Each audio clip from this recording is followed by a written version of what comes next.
All right. I'm just running a bunch of updates, so I'm hoping that my computer does not poop its pants. Don't poop your pants. But we shall see. You can pee your pants, though. If peeing your pants is cool, then I'm Miles Davis. Thank Welcome. you, Billy. welcome one, welcome all. How we doing, everybody? It's a beautiful Wednesday.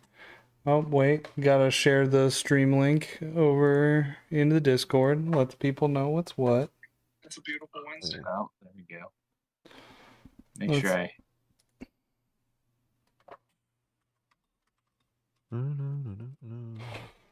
Tell them all we're here.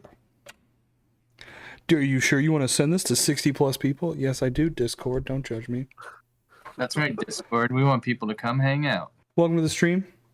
Mouthbreathers Guild Live. Today, we are going to talk about comic books, as we are wont to do. This week, we're going to cover The ENFIELD Gang Massacre by Chris Condon and Jacob Phillips. Super excited to dive into this one. I'm going to try to plug our stuff very quickly before we dive into things, so forgive me if I talk fast. But Mouthbreathers Guild has a website and a web store, mouthbreathersguild.com, where you can get our Western anthology, All You Can Eat.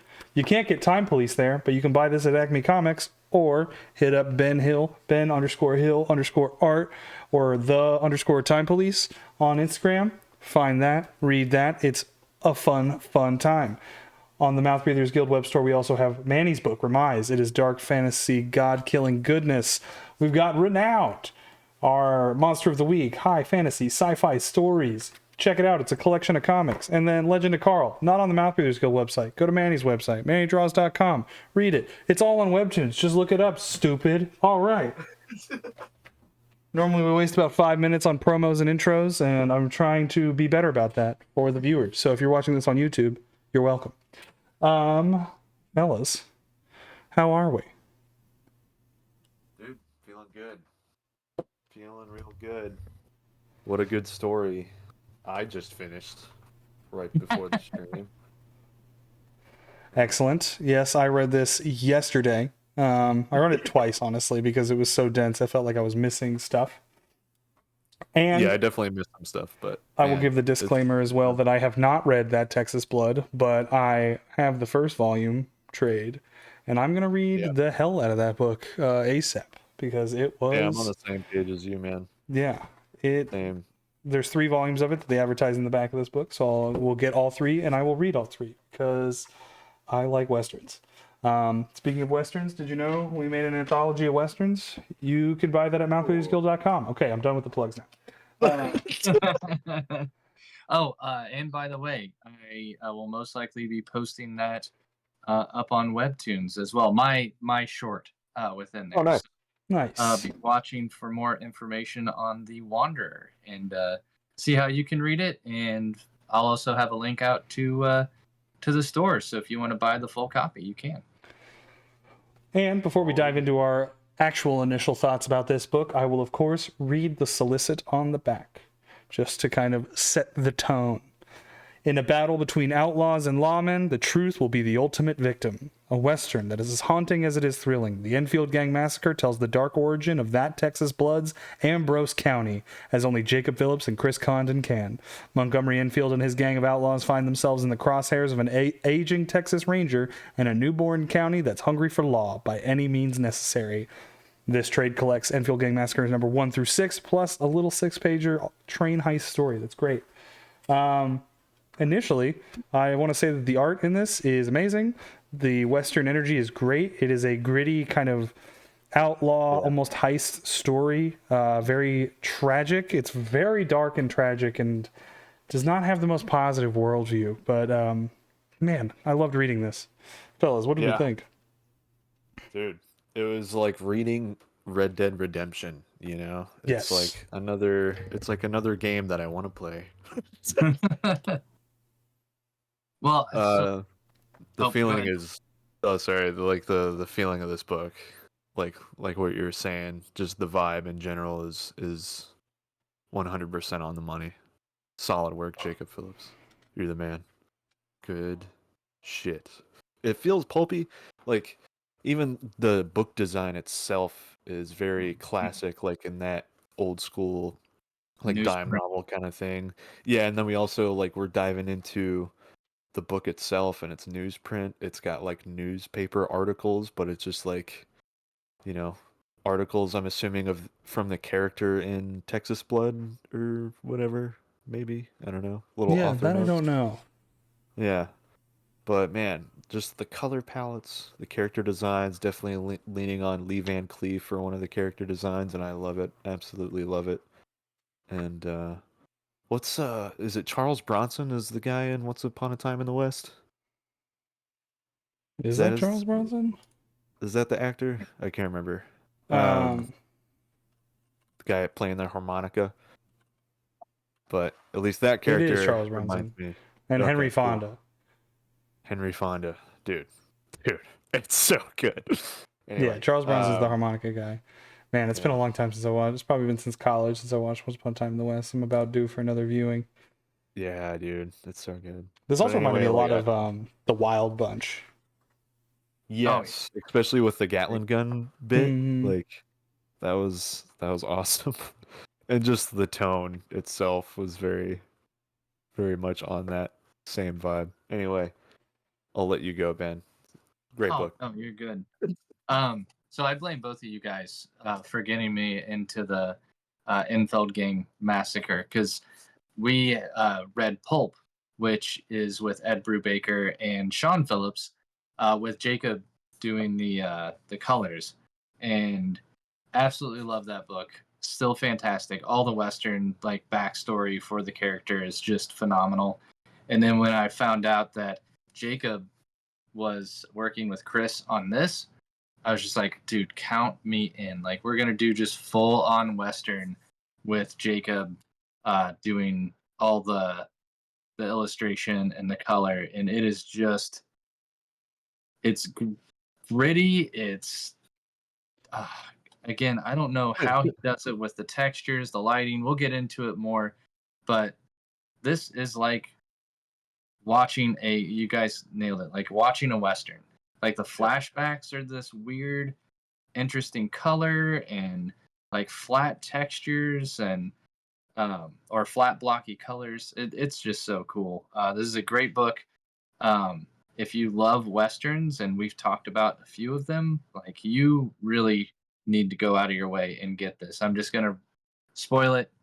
I mean, we tend not to cover books that we don't like, but if you are a fan of westerns, this belongs on your shelf. Oh yeah, well said. Well said, my friend. it's also self-contained. It's just this one story of 6 issues. You do Yeah. not need the context of that Texas Blood to enjoy it. I am the proof of that. I mean, I have not read that Same. Texas Blood at all. There's not. I'm sure that once I read that Texas Blood, I'm going to want to go back to this for whatever reason. I mean, I'll probably just read this book multiple times in my life to begin with. It's so good. Just the cover too, the cover design. Like if you had all of the issues, it would be one big image, which is in the book. Yeah, I love that they And put in that as the back. back matter because Yeah. that was one thing I was like felt like I was missing out on with these like paintings that he did. I mean, these are just amazing. If you just Not put it all to together, big ass not to scene. toot my own horn, but I do have every single issue like of just the regular print run. So that was one Oh of the wow. things I absolutely loved. I mean, it's what 6 issues, so it's not Yeah. a super long run, but it is gorgeous to be able to sit there and like put all the issues together and see that full painting. It's amazing. So good. Hmm. Oh, what a guy. Anyways, let's dive in, guys. Yeah, let's take our Let's get deep into the dive. entree. Yeah. It begins in classic Western fashion. Well, one amazing title page, just Dude, perfect, seriously. big, And color blocky. assist by Pip Martin as well. So Oh, we got some other color and action going on. Anyway, yeah, design itself in this book, graphic design really feels like an old Western movie. I'm a Yes. fan. and Got the the topic woodblock of text. oh, go ahead.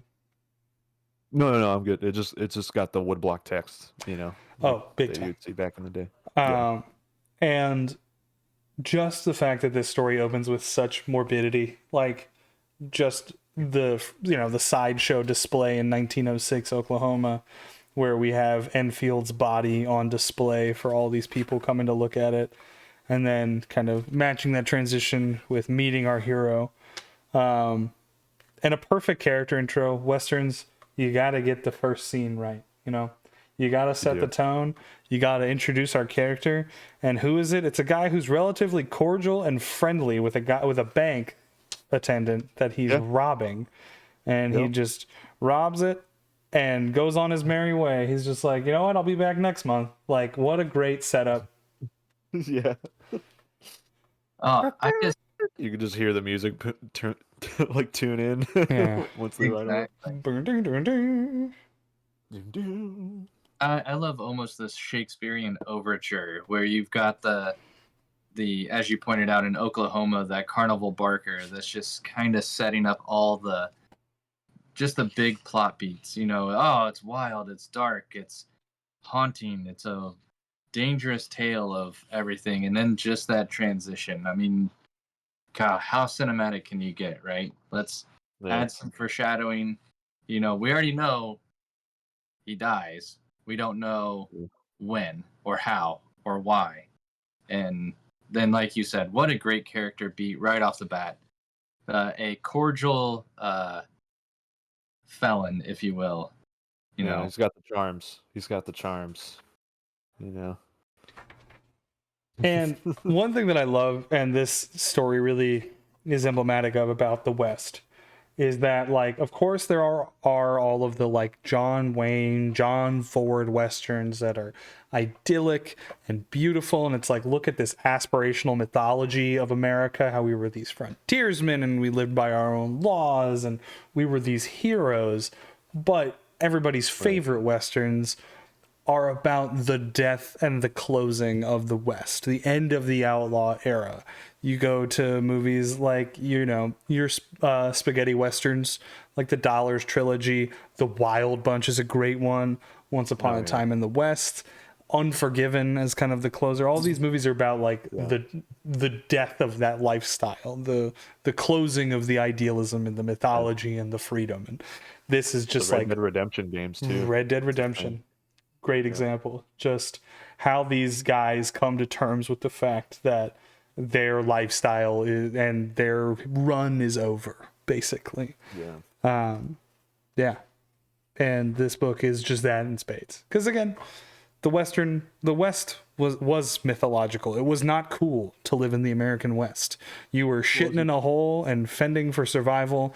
Your sister was dying of cholera, and it was just awful. Like it was hyper violent, and people were dying of diarrhea pretty much constantly. And there was no one took baths. It was disgusting. That's why there was no AC. There's no air conditioning. Sounds pretty sweet. Until there was.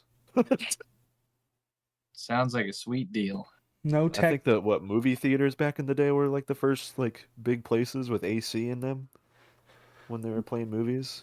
They had to be basically because the film would burn. Yeah.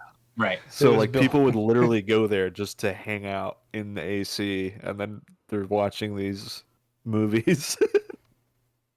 Yeah. Which is insane. And then now every building has AC. Isn't it awesome, guys? It rules. When we think about it. Dude, I love just that the Western lingo where the bank teller gets robbed, and as Enfield's leaving the bank through the doors, you just get that tarnation. Dude, that stuff just cracks me up. I love it. I'm glad you brought that up. This book does have a lot of accents and dialect in it, in its text. And I'm always 50-50 on that, because when it works, you don't notice it, and it's great, and it builds into the, like, vocalizing and characterization of what's going on. But when it doesn't work, it just becomes unintelligible.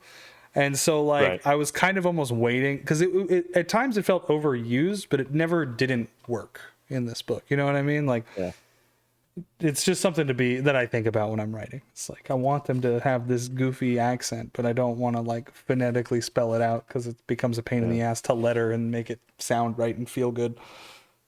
I forget if it was, man, I don't know what old cartoonist it was for the newspapers. There's like newspaper strips, but there was one guy that would like write all of his characters in that sort of accent. Like every single one would have like a weird accent. So it's just like, how do you enjoy reading?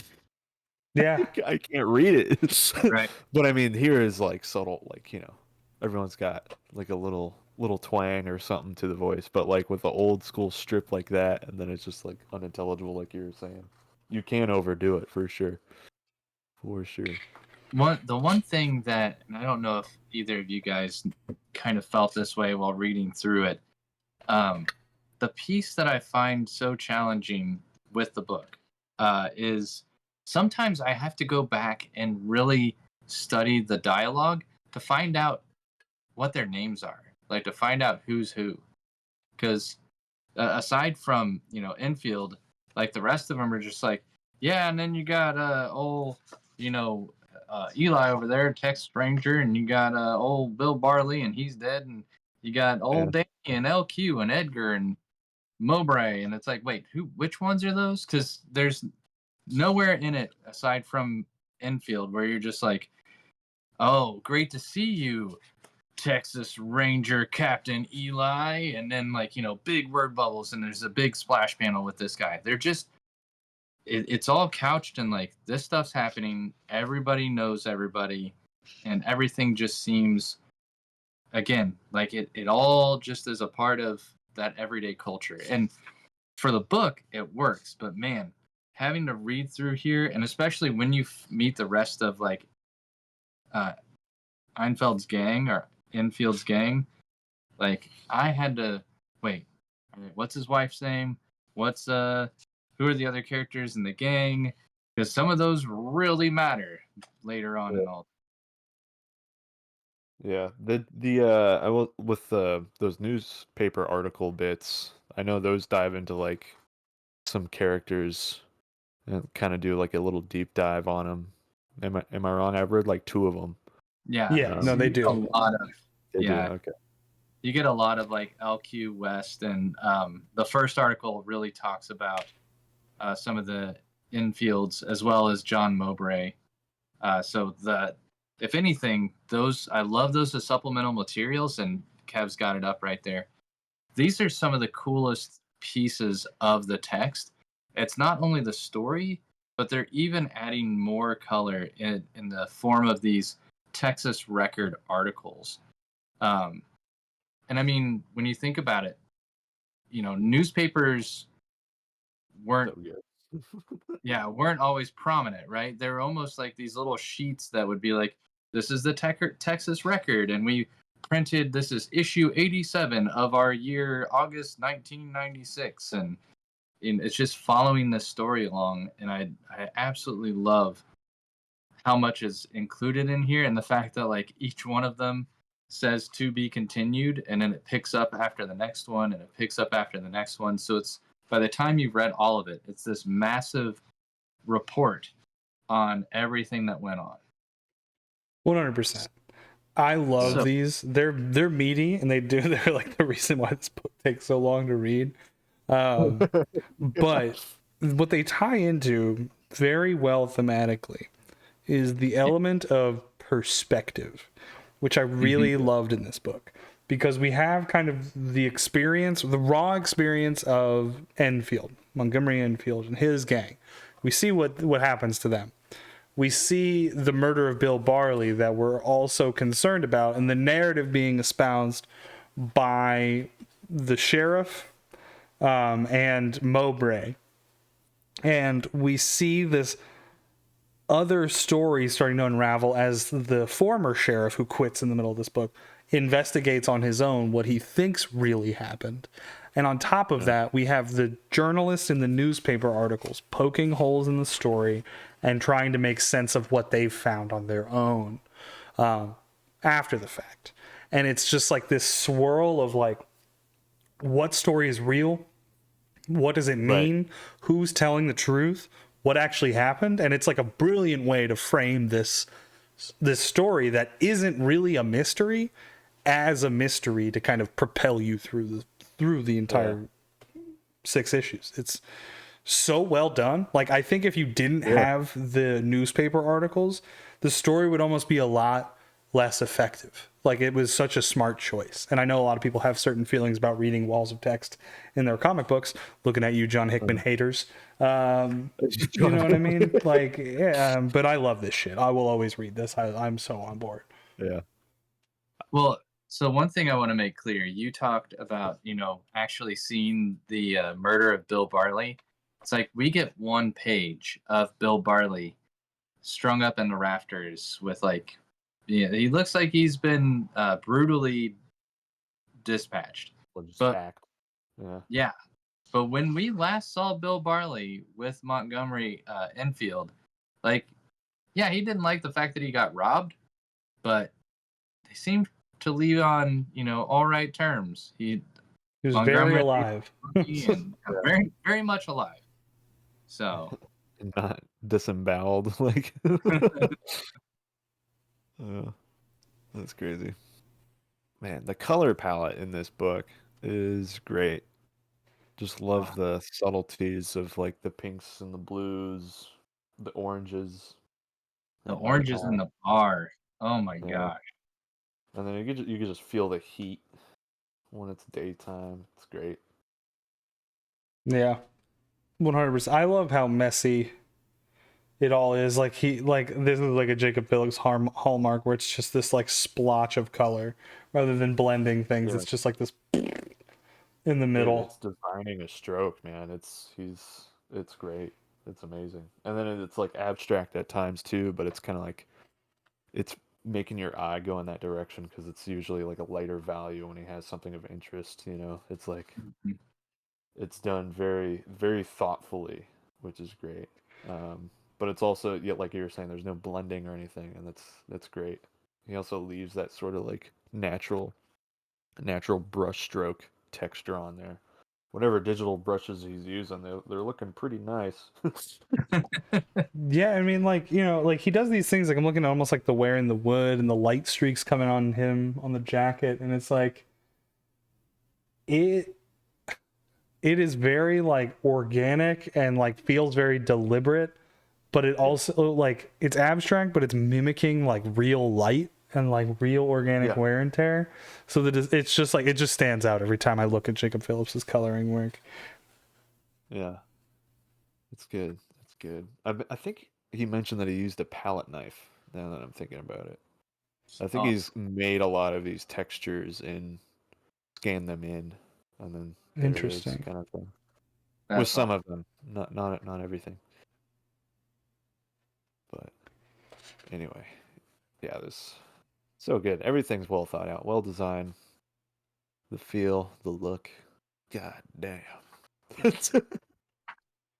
Well, and I'm gonna say, I'm a sucker for actually doing something with onomatopoeia, and I mean, with a Western, that's a big darn deal. You can't just leave it stagnant, especially if you're gonna have shootouts and everything. So there's so much, just like the clicking back of the hammer on the gun, to the amount of kablams in this book. Yeah. Oh yeah. Don't play a drinking game while reading this, or do. You'd be very happy afterwards.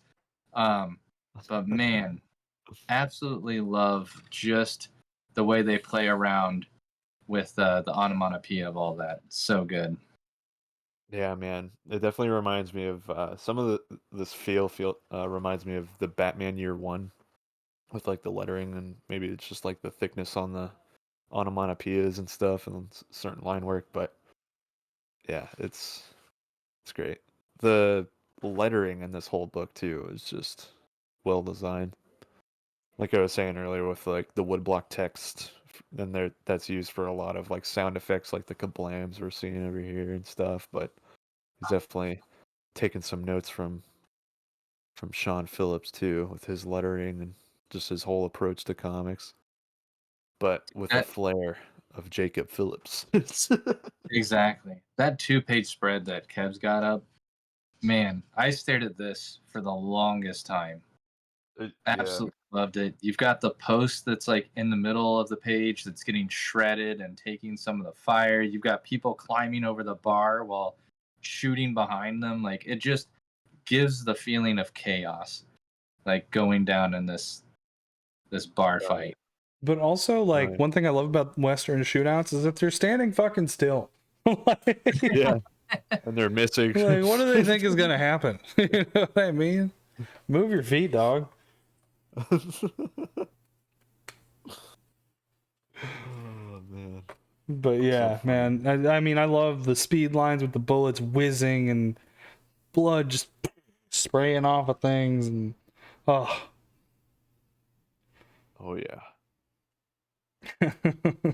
And the dude with the dynamite killed me. It was just like Yeah, man. throwing a single stick of dynamite in a closed-in room. Like, what's your end game here, pal? What do you think is gonna happen? Absolutely love it. So good.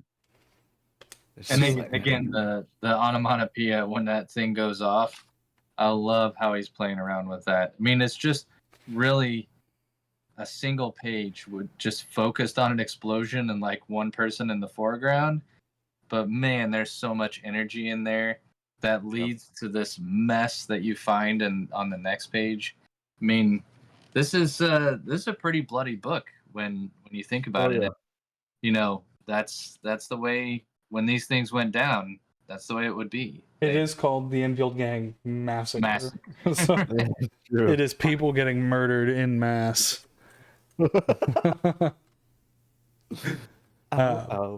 Something to consider. But yeah, I love the transition to just the red. I mean, I know everything's on fire, but like just the severity, the urgency, just shit And then fully just hitting how the it fan. flashes. Yeah, it just and then flashes to the next scene. That transition is awesome. I loved it. Hmm. You just feel the heat in that page, man, and then you're just feeling the softness in the next one. And like, I love that this love story between Enfield and his wife, which is her name, Anna? Is that the name? Oh man. I was gonna say I was trying to track down all the names just before we jumped on here. I want to say that's correct, but there's a couple of ladies in this book, and I want to make sure because he calls her baby. Oh, Amy, not Anna. Amy. Yeah, I mean, I too got the names confused a bit, but no matter. I feel like I didn't need them fully to understand the story. You know what I mean? I know that's Enfield, Yeah. and then there's bad guys and his gang members and his wife. Yeah, pretty much. I'm just like, what's gonna happen now? I mean, truly, it's just like all hands on deck. Shit has hit the fan. The level of urgency and desperation is just at peak, basically from moment to moment. Like they are pinned down and figured out from the beginning of this story. And like I know that there's usually that narrative formula where it's like, and then the going gets tough, but then we outsmarted our enemy, or we came up with a plan and we got ourselves out of it. And that shit did not happen at all. It is just pain and misery and losing after losing after losing. And like I mean, a lot of great crime stories are that way. It's just what can go wrong, all of it. We're going to make the worst possible outcome happen every situation. It's kind of crime writer formula. And that Texas Blood is a crime book, so that application to this makes a ton of sense. I mean, it's also like no one's really the good guy, you know? You know what I mean? Mm-hmm. Which is great. Love that little gray hat kind of thing. Yeah, and but it really does like make you kind of pull into question your morality. You're like, well, clearly this guy's an asshole. He robbed a bank. But yeah, the guys who are trying to kill him are monsters. Yeah, they just immediately jump. Well, I guess we got to kill him. Frontier No point justice. Yeah, We're gonna point kill doing that any bitch. investigating, while the Texas Ranger just figures it out like 5 minutes in. And like, even when you're calling into question, like, that doesn't seem right. That seems pretty fucked up. Like, these guys are crazy. You have this crisis of faith conversation with the sheriff and, well, the former sheriff and this, Mowbray. And then you get the profile on Mowbray, and it's like, he thought he was acting in the will of God. Right. He was so sure of himself. And like, just crazy. Yeah. Yeah. Like, it really makes you go, oh God, he is the bad guy. Like, he's not the sheriff doing lawful good things. He's a monster. Well, and I think that's one thing that took me a while to figure out. So you've got Edgar, who is actually the acting sheriff when this starts, and then Captain Eli is the Texas Ranger. So he's our white-haired dude. Yeah. And the part that's most confusing is there are times where Mowbray, he's the one that's very much like, we've got to kill the Enfields and take care of them all. They're just a bunch of filthy people, and they don't deserve to live. And in the book, Mowbray and the sheriff, Edgar, at times look pretty darn similar when they've got their hats on. When they got their hats off, like, it's a different story. And I think it's excellent, the kind of character growth that you get from the acting sheriff, especially when they go out to the infields and, he's following the Texas Ranger and letting the Texas Ranger kind of do his thing. And after a little bit, Edgar, the sheriff, is just like, you know what? This ain't right. And has a change of heart. And he's the one that actually goes back to town and starts to investigate this further. Yeah. And it's just funny how the answer just lands right at him, Yes. Oh, yeah. It's like, oh, hey, Sheriff, how you doing? No way, I saw something. But yeah, Mowbray has it in for the infields. He does not like them. I mean, like, this horrifying moment where the sheriff leaves, he's walking alone in the desert at night. He hears the gunshot and he winces, he feels the pain. And it's the woman who gets shot, just like, oh no, my husband's dead, and like reaches over and bam, just gets fucking toasted, dude. You're like, oh shit, these guys mean fucking business. They're not fucking around. They're killing all of them. Dude, how terrible is it that they drag the corpses of the two that the ranger kills outside of the barn, or outside of the bar, and they like tie them to horses and like send the horse into the infields, like, housing area. Like, that is just freaking rough. Dude. Yeah, it's intense. But man, I think this guy though with the Gatling gun, man, that character pinup, and I think what the character deep dive is that he was a former slave or escaped, and then got in with the gang. Yeah, dude, what a story, man. I'm just like, I want a game where I play as this guy. He brought that gun everywhere, man. Yeah, he was Gatling gun Greg. I remember his name.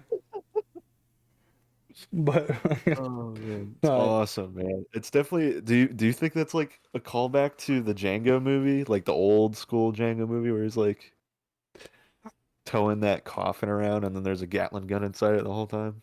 I mean, yes, Gatling guns were kind of like the biggest weapon of the era. It was like the first time there was anything close to an automatic weapon ever. So that's true. Automatically, you had to hand crank, so not exactly automatic, but you know what I mean.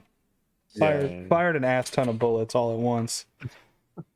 And it just makes me think of the mission in Red Dead 1 where you're just on the train and like the Mexican army is chasing after you and you just mow down like thousands of people. That's insane. So much fun. God, I want to replay that game. Yeah. The first to bring out my Xbox and play it, man. Jeez. I got the itch now. Now I just hear the score in my head. Dun, dun, dun, dun. Yeah. So good. God. Anyway. But he's going to get his shave. I love that barbers are like this confidant and like a trusting figure in any society. You know what I mean? I love the exchange with the barber. What kind of conversations? Like, do you guys have conversations like that with your barber or what? I mean, not like to this level, but I have some pretty in-depth conversations with the people who cut my hair. You're sitting there for like, well, at least I am for like 40 minutes, 40 minutes to an hour. So we just get talking. I think the last guy who cut my hair, we just talked about like 80s punk and restoring old trucks for like an hour. So he was a cool guy.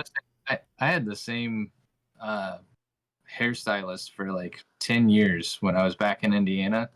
And yeah, I mean, pretty much we knew each other's family, always asked how the other one was doing. So, there would be long discussions, but that's the kind of relationship I get here, right? And of course, it's a small town, it's the West.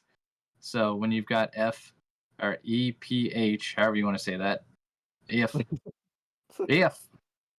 Thank you, F. Yeah, gonna do that day. But yeah, that just noticing, no, you don't have a star on there. And then just saying, I didn't agree with something the way it felt. I love that line, never knew you for the quitting type, which leads us to he's gonna check into this a little bit further. Just those little easy line transitions that they make look so simple, but man, I would never know how to write like that. So I definitely envy you, Kev, like being able to figure that kind of stuff out from a storytelling perspective. I just thought that was just such a smooth transition. And again, like thematically calling into question that idea of perspective. Hey, maybe you didn't look at this the right way. And he's like, well, then maybe I should look at it the right way. And making sure that we're getting the truth of the matter, which, I mean, truth, I guess, is something that's explicitly called out in those newspaper articles. This is what really happened. That's my role as this investigative reporter, is to figure out what the Enfield Gang Massacre actually was, who these people were, what actually happened, and coming to those conclusions from old letters and county records and stuff like that. Like, yeah. Dude, I know with this one, was it that the newspaper article goes back and like kind of dives into the sheriff a little bit? Yeah, there's a whole profile on the sheriff. Yeah. But like ever since he quit, he turned like he was pretty quiet or whatever. It's like kind of a different person. I don't know if I'm remembering that wrong or whatever, but anyway, he owned a saloon where there was gambling and, well, let's say companionship is the line in the article. And then that just kind of like fell apart. Yeah, I love this last passage here leading into the end, like the thing that calls in all the motivations to question. To this day, I believe that Ambrose County suffers the curse of John Mowbray, a curse that runs deep down into the soil of this land and has poisoned it ever since. The purpose of this article, I suppose, is to provide an exorcism. I aim, in my small way, to save the soul of Ambrose County. To do this, we have to talk about a hard, simple truth. John Mowbray may have not pulled the trigger, but he certainly is the man responsible for the murder of Bill Barley and the countless deaths that followed over the next 5 days in 1875. And I intend to prove it. To be continued. So good. And there's a passage, the very first paragraph. We'll get to it. I don't want to rush because I know we're kind of going through the issue by issue here. But after issue 4, there's another one of these companion pieces, and that first paragraph in that companion piece just tells you everything you need to know about Mowbray and like his thoughts on Enfield and the rest of the gang. But we'll get there. We will get there. Because before we get there, we have to show the Gatling gun because it's awesome. Yeah, this gambit that Enfield tries to pull, where he's like, "I'm coming out, getting the dead," and where he's like, "I'm putting a stop to your antics," and then these reloads when he kind of plans the ambush to get these guys out of there. God, this is a great onomatopoeia. Clack clack clack clack clack clack clack clack. And just blowing up the hillside. This shit is so sick. Yeah, that's probably one of my favorite panels or pages right there. It's just no, and then clack, clack, clack, clack. Everyone just pulling back the hammers. That's great. And then, oh shit. Oh shit. Gotta have a standoff. Click, click, click, bam, bam, bam. Oh, dude, so good. And this is the cover they needed to make their escape. Yeah, nailed it. Thinking about the women and the children. And this is when we loop in the former Union soldiers into the situation, which was just like so devious. Just these motherfuckers who have just got, they're soldiers without a war, and so they're just hungry to fucking murder people, and that is crazy. And I think a great little turn, because, you know, all of us would prefer to think that the losers of the war, the Confederate Army, would be the kind of pieces of shit, but making them Union soldiers, a nice little touch. I don't know. Yeah. Play with expectations a little bit. Soldiers for hire. Yeah. Because at the end of the day, if you fought in the Civil War, which I hope you're not watching this stream if you fought in the Civil War, you should be studied by science. If you fought in the Civil War, you were a guy who was killing Americans, like, which is just the craziest thing about that war. Still our deadliest on record. That's crazy. I love that every gang, though, in a Western has to have one priest or pastor of Dude, some I was kind. literally gonna say that. It's like every single thing has, like, every group has their pastor or whatever, and this one gets shot. Yeah. Crackoon. Yeah, Oh, as soon as dude. the lightning strikes too. So rough. That's awesome. Straight up headshot. Hey, something's happening. What's that? There. Damn.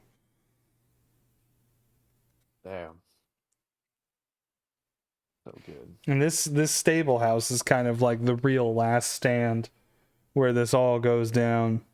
You have the gang cornered, people dying, and we have the two motherfuckers who double cross the gang in here. I believe that's in this issue. Man. I think we got another issue to find the double crossers. Oh, okay. These I'm getting ahead of myself. are guns for hire. Guns for, oh, that's right. Are these the Union guys? No, the Union guys are in the cave. Union guys are in the cave. This is where it gets confusing with all the names and everything. But I think these are guys that, like, Mowbray splits off from Mm-hmm. the rest of the group and sends off in advance, because they kind of hole up in the house, and then as the Enfields are escaping, they jump out and get them. And then, of course, then you've got the Union soldiers that come up after this attack. So it's there's all kinds of insanity going on, as, you know, storms are brewing. I loved this animated sequence of, hey, they're reloading, and then like the thumb going into the gun here with the bullet, and, you know, she grabs the rifle pinned under the horse and just fucks that dude up. Dude, yeah, that sequence is amazing. When they shoot each other too, Mhm. that one's awesome. And her reaction is, damn it. You know what I mean? Like, just such a tough Yeah. broad. I I'm love it. just like, is she like the what's her name in Red Dead? Sadie Adler. Sadie Adler. Yeah. This is what I imagine her. Like, what adventures is she gonna go out to do after this? Gonna hunt down all the sheriffs, huh? No. And I love that we get the knife thrower chick. Yeah, Her throwing the man. knife and just jamming that Union guy in the shoulder. Kablam. That was the one where I was like, man, I wanted to know so much more about that character. I love the fact that, like, she was just this killer with knives, right? Being able to cut the horses free, then into this, and, like, gut shot, that's it. She's down. I love that almost every piece of violence in this, like, run is like kill for kill. Like, you know what I mean? Like bloodshed begets bloodshed. Just again tying into this just like brutality of this entire experience is just so good. I mean, and that's like pretty par for the course, not only with westerns, but again with crime stories, which this book is kind of both. Gonna be tragic. Yeah, it's gonna be tragic and sad, despondent. People are going to die left and right, and god damn, it's so good. I love this, all of this stuff in the rain. Like, I just think the colorization and like the wood grain textures, and it's so gritty and gnarly and dark. Dude. And then I love the sequence with like the like old ranger and the old woman, you know? Yeah. Just in between those action sequences. Or I could just hear her accent or like hear her voice in my head, you know, just like the old one that always like is talking in the background in the Red Dead Redemption games, you know. Oh yeah. Just thinks it's all figured out. This is where we lose our machine gunner. Yeah, the Gatlin gunner. Yeah, dude. You know, he just said, "Sorry, I got hit." Yeah, dude. Sad news bears. Yep. I was like, we gotta have another. No. I love the conversation with the barmaid. Yeah, that's what I'm saying. Like, it's great. Imagine the voice. Sure Like as the hell drink to it. Yeah. And this sequence, this sequence where they pry open the boards in the wall and they're like, "Oh, we can get out of here, hey!" And it's like, dude, the hope in his eyes. "You crazy son of a bitch, he's actually gonna make it." And then blam, blam, blam, blam, blam, just fucked up. God. Oh man. Again, just death. He's cornered. He's fucked. No escape. We're screwed. She's on the run, and you know, she finds this cave. Maybe there's a hope of safety. You know, guy playing "Oh My Darling Clementine," and nope, it's another one of them Union fuckers in the cave. Yeah. It's just like there's not every single moment that there's a shred of hope, it's squashed. Every second of this story. And it's gone. Which is great. It's gone. It shows you, though, that like when you're trying to write a story that is a series of tragedies, you have to build up this anticipation and this expectation that the goal could potentially be achieved, that they could get out of this fucked up situation, that they might actually get away with it, escape, whatever it is. And every chance that you think it's going to work, boom, you squash it. And it does that page over page over page. So you still buy into the fact that maybe this will be the time. It's been so bad. There's no way that they're just going to keep raining shit on these characters. And they do. And it's fantastic. And you know how it ends because of the very beginning of the story. Yeah, it's called the massacre. They explain to you that everyone dies. Yeah. Several times they say it. But you're just like, one person? Someone's got to get out of it. No, an entire crew, an entire posse. Well, and like we were saying, it's men, women, and children. And this, so Kev, if you read the first paragraph of this, and then I think it's the first sentence of the next paragraph. It's like this tells you everything you need to know about Mowbray. I saw it as my duty to rid this county of these filthy souls, men, women, or children. I saw nor difference, nor will I. I believe, in fact, that it has been my purpose in this life to protect this county from the poison I believe these individuals bring with them in their very blood. By the grace of God, I shall persevere. Jeez. These are the words of John Mowbray. Written private journal sometime after the massacre took place. It's freaking horrifying. Yeah, sounds, it's like deja vu. I know, if you listen to some of the crazy stuff that's out there today. Yeah. Yeah. Yeah, and they're not hidden in some private journal either. They're in emails and said on live TV, and apparently people are okay with it, or at least some people. So I find it very concerning, but It's crazy. Man, when they're collecting these bodies and you get this panel of just that shit-eating evil grin on this motherfucker. Oh, yeah. Oh my god. It's Dude, terrifying. what a great villain. You're just like, you hate this guy. And like, that is good writing. When you feel so strongly about something you hate so much. Like, Yeah. And that, I mean, that's their feeling, man. They believe what they're doing is right, which makes that villain very interesting. It's like he's a lunatic. He thinks he's correct. I mean, and every villain should be written that way. They don't necessarily have to have that like Thanos level of like depth and understanding, but they have to believe that they're right. If they're conflicted, it makes for a wishy-washy story. I'm never really a fan of like and then he saw the light and everybody got along and they were all friends at the end. Much more a fan of like Inglourious Bastards, where this rat fuck Hans Landa, played by Christoph Waltz, is so evil. And then he's like, and now I'm just going to get away with it. And Brad Pitt's like, nah. And they carve a fucking swastika into his face. What you say? You're gonna burn that suit there? Nah, I just can't live with it. Perfect. Tarantino understands this. He does it in spades. Like in Django Unchained, you know, when he just fucking brutally massacres Leo DiCaprio and all those motherfuckers in that big house. It's amazing. One of my favorite scenes is say goodnight, miss, whatever her name is. And she's like, good night, miss. And then he just shoots her so hard that she flies off camera. The sequences are so good. It's got to feel good. Flying. Yeah. God.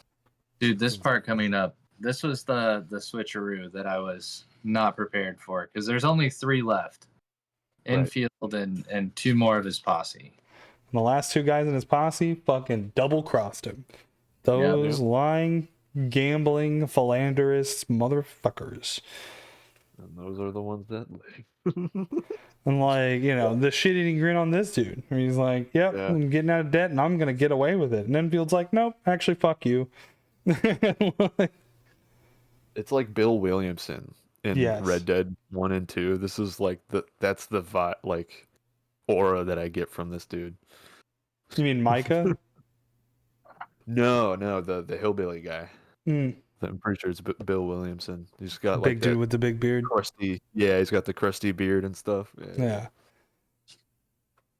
That's what I get with this guy. Although very similar to Micah as well with the double crossing. So.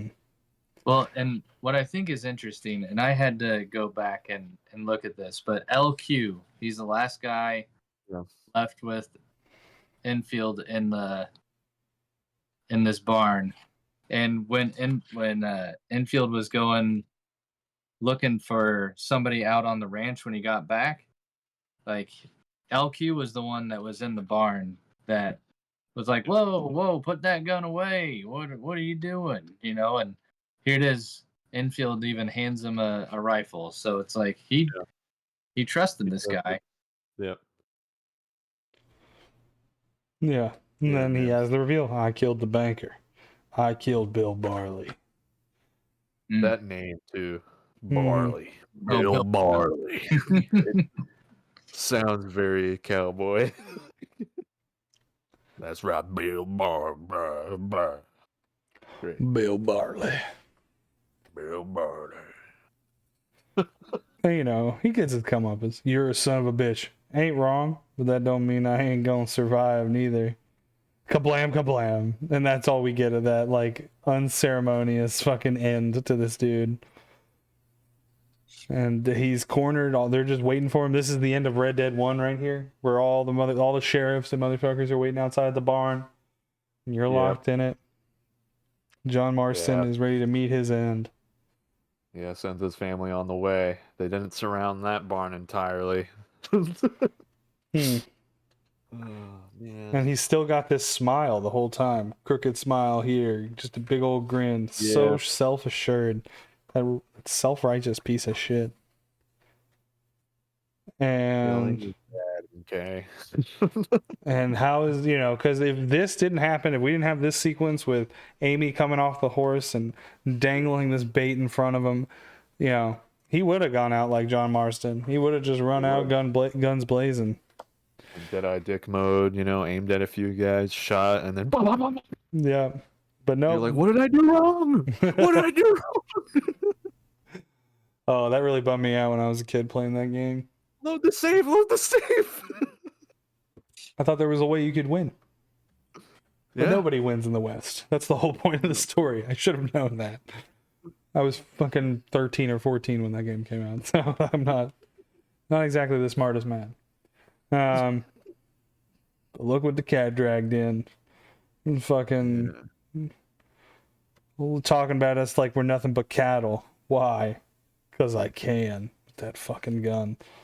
Oh, what a dick. She's already restrained, and he's gonna put a gun in her face. Not like the Texas Rangers any better, but Right. I did want to call out because we did jump past this before we get too far. But the sheriff has been asking around. So while LQ, who was the traitor, and Enfield were having their confrontation, you do get like a 2-page insert where the former sheriff talks to the Mortician. Mortician. Thank you. God, brain. And talks about Enfield's killed folks, sure, but he didn't do this to Barley. And he's like, and I'd even testify to it. So it's like, all right, giving us some hope. Even though all this stuff's gone crazy, everything's bad. If Enfield can get through all this, hey, maybe he's got a shot.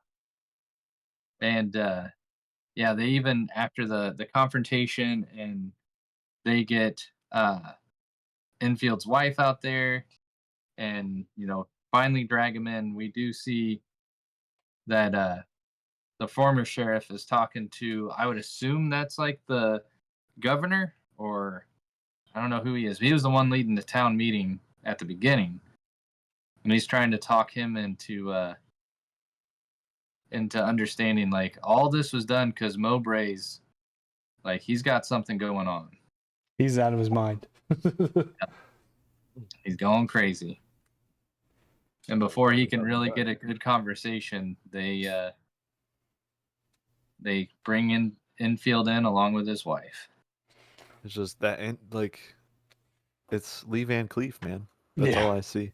Yeah. It's entirely Lee Van Cleef. Oh, pretty much. big I love it time. so much. God. I mean, look at this chiseled motherfucker, looking like the Greek statue of fucking like Socrates or whatever. Just this fucking god with the beard. Yeah. I mean, just brutally dehumanizing Enfield in all of his last moments. And then the newspaper article afterwards is actually alluding to the fact that Amy survives. She has living descendants. They had a kid. How is this possible if no one survived? Well, we'll find out. Let me show you.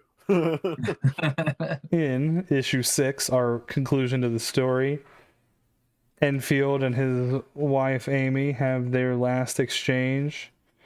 Talking about their last moment.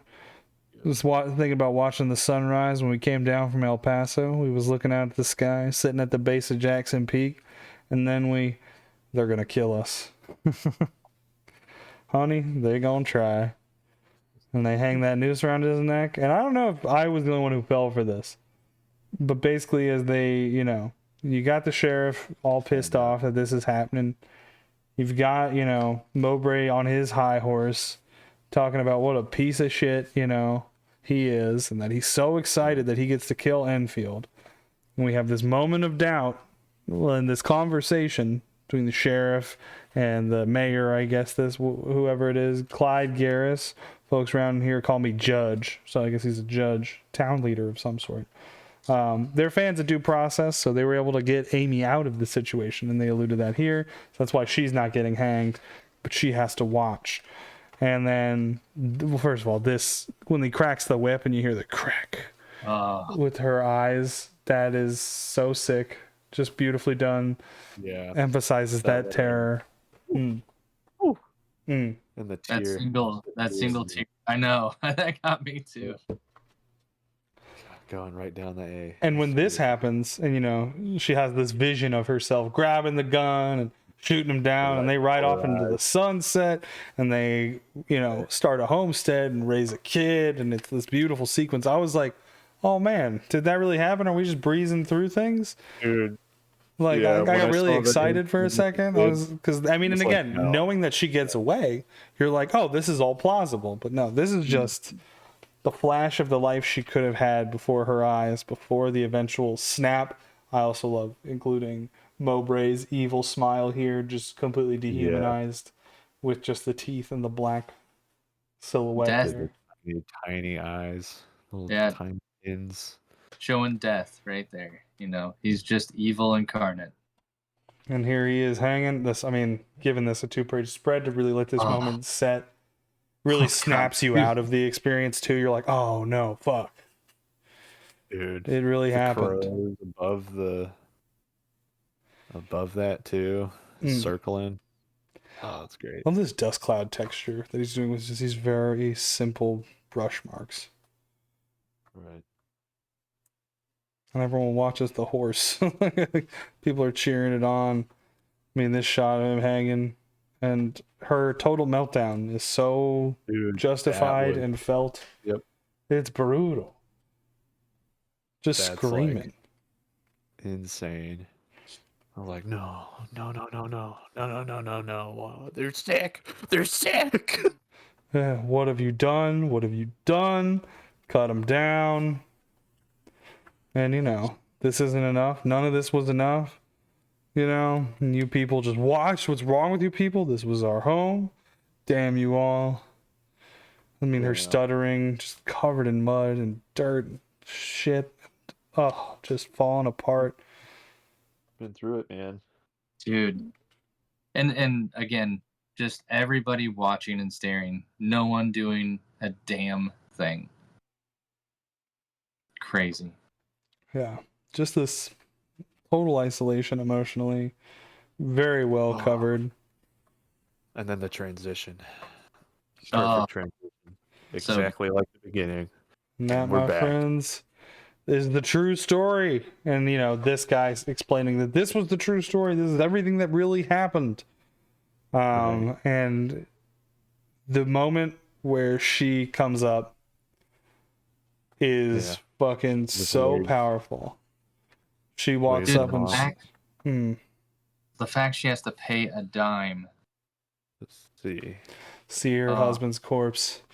Yeah, and I mean, and when she looks at the corpse, she doesn't see, you know, this fucked up zombie mummy guy. She sees him for who he was. Yeah. Brilliant touch of color. And then just this slow pull out is kind of the conclusion to our story is, you know, until we get to just this night sky, this breather, who's just fucking, devastating. And for those at home, essentially what the last newspaper article says is the reporter was able to track down the last living descendant, kind of parse out the truth of what actually happened. Amy went on to live a long life, get married again, have more children, grandchildren, great-grandchildren, who's the descendant that we're here with. And they were able to put his body, Montgomery Enfield's body, next to hers in Connecticut, where their family property was. In an unmarked grave that just said Enfield. Damn.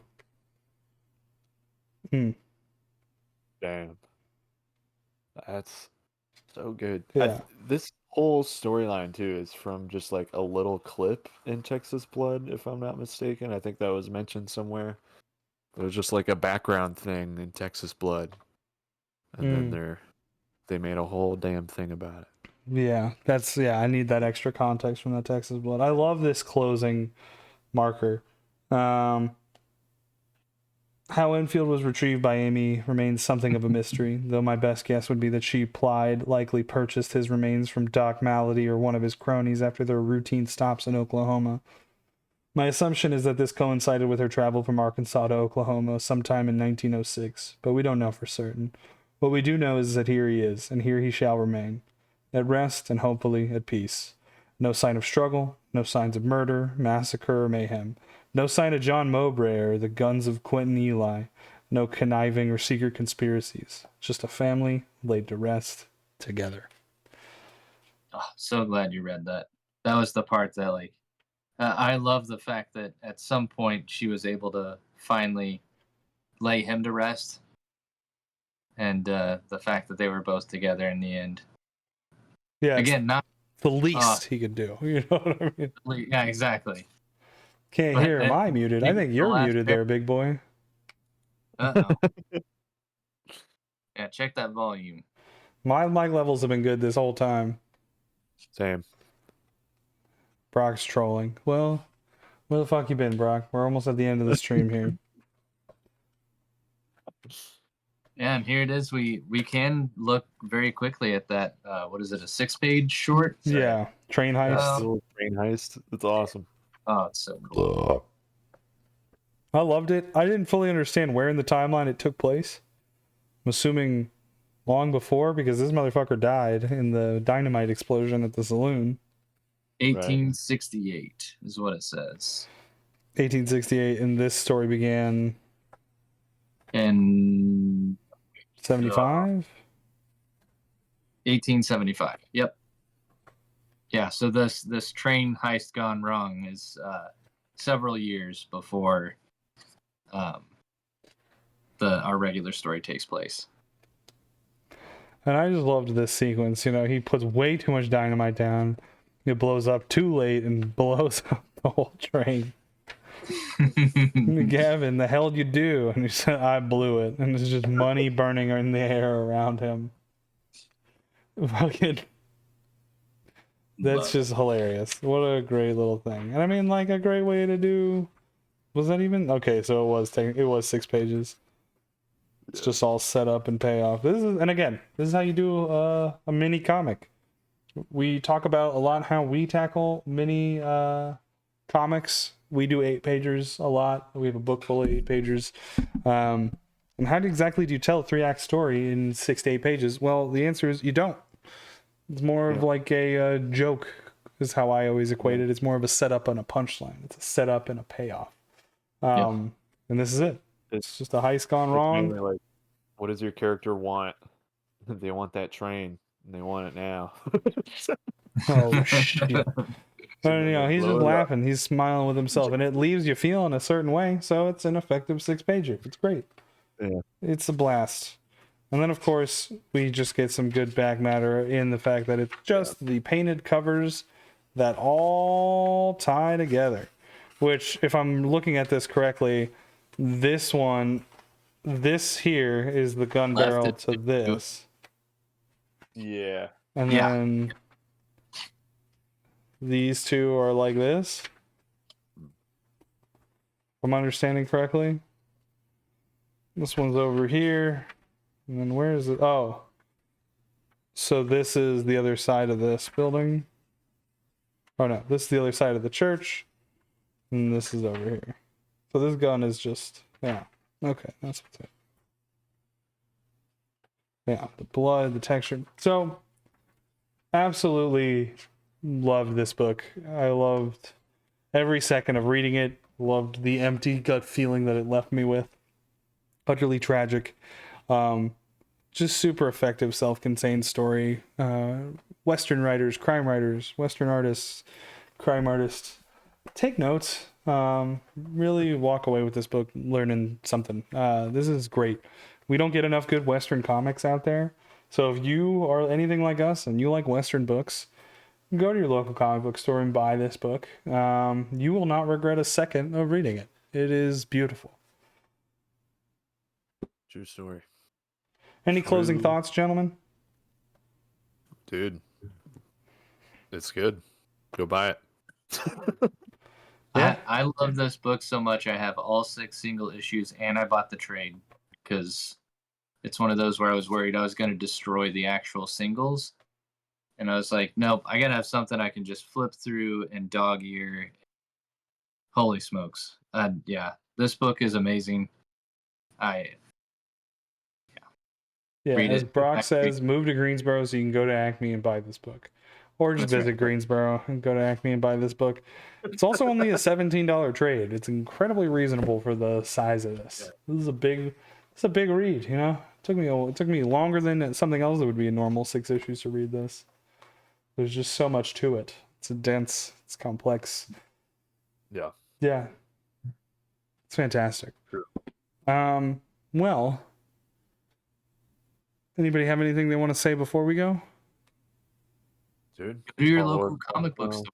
Please, go to the as local always, comic shop. go to your local comic book store. If you are at a Comic-Con, go to Artist Alley, talk to the artists, see what's going on. All those people you see in Artist Alley, they're going to be the people who are making the Enfield Gang Massacre 5 years from now. So Yeah. support them, get to know them, buy their originals, because Lord knows they're going to get more expensive once they make the Enfield Gang Massacre or the books that you like reading. True. So buy their things now. Brock says he has something to say. Uh-oh. Brock, Gotta what do hear you it. have to say?